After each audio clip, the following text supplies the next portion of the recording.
Hello student, welcome back to our chemistry class. We were dealing with the chapter number 1, chemical reaction and equation. Today we are starting with the next topic, chemical equation. What is a chemical equation? A symbolic representation of a reaction is called chemical equation. In the previous video we have seen number of chemical reaction. It becomes very difficult to write a chemical reaction in sentence form. And it takes a lot of time when we have to write number of reactions. So, we can write a chemical reaction in word equation form. Like this, magnesium plus oxygen giving magnesium oxide. In order to make it more useful and concise, we can use the formulas of elements and compound. Children, in the last class 9th, you have studied the symbols of the elements as well as how to write the formulas of the compound. So, we can use that and can write a chemical equation like this. Magnesium plus oxygen giving magnesium oxide. Here, magnesium and oxygen are reactants while magnesium oxide which is formed is the product. What are reactants and products? Reactants, substances which take part in a chemical reaction, they are always written on the left hand side of a chemical equation. Product are those substances which are formed in a reaction. They are always written on the right hand side of an equation. If there are more than one reactant, then we can use the sign of plus in between them. In the reactant as well as we can also do in the product. While there will be an arrow between the reactant and the product indicating the direction of a reaction. In order to make any chemical equation more informative, we can write the condition in which a chemical reaction is taking place on or below this arrow of a chemical equation. We can also mention the state of reactant and product. For example, we can write the temperature, pressure or catalyst on or below the arrow of a chemical equation. Catalyst, as you know, are substances which enhance the rate of reaction. We can mention the state of a reactant and product in the subscript like this. For solid we use small s in small bracket, for liquid small l in small bracket, for gas small g in small bracket. If the substance is dissolved in water and is used, for that we will use the word aqueous, AQ in small bracket. See this equation. Count and compare the number of atoms of each element on the left hand side and the right hand side of the arrow. Is the number of the atoms of each element on both the sides are equal? No, they are not equal. Such type of reaction are called unbalanced equation or skeletal chemical equation.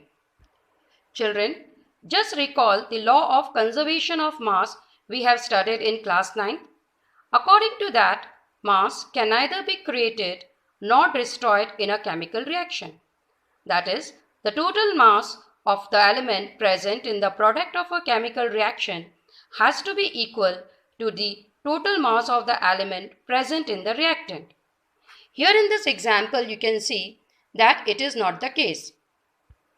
If we look this equation, magnesium, the number of atom is 1, in the product also it is 1. But can you see oxygen? The number of atom of oxygen is 2, but here it is 1. So there is a need to balance a chemical equation. Let us now study how to balance a chemical equation step by step.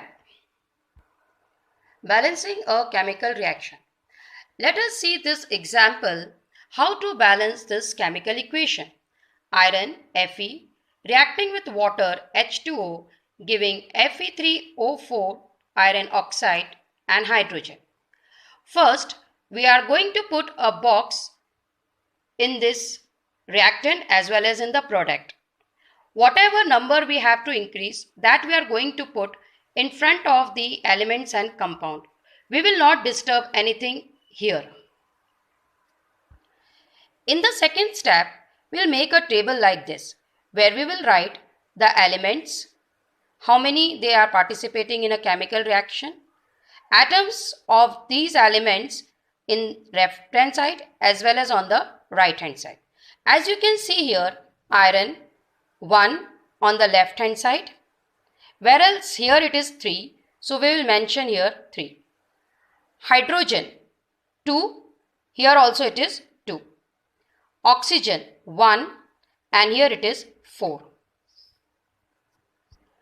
It is often convenient to start balancing a compound or start with balancing a compound that have maximum number of the atom. Either it is in the product or it is in the reactant. So using this criteria, we need to balance first the oxygen. Here you can see that we are going to balance oxygen first. In the reaction, the oxygen present in the form of H2O. How many oxygen here? 1.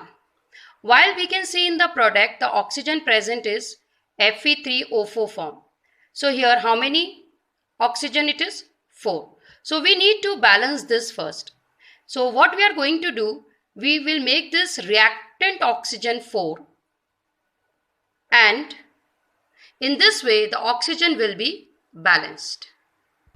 You can see here I have written 4 in front of H2O. Here the oxygen is 4 and on the product side also it is 4. So here the oxygen is balanced.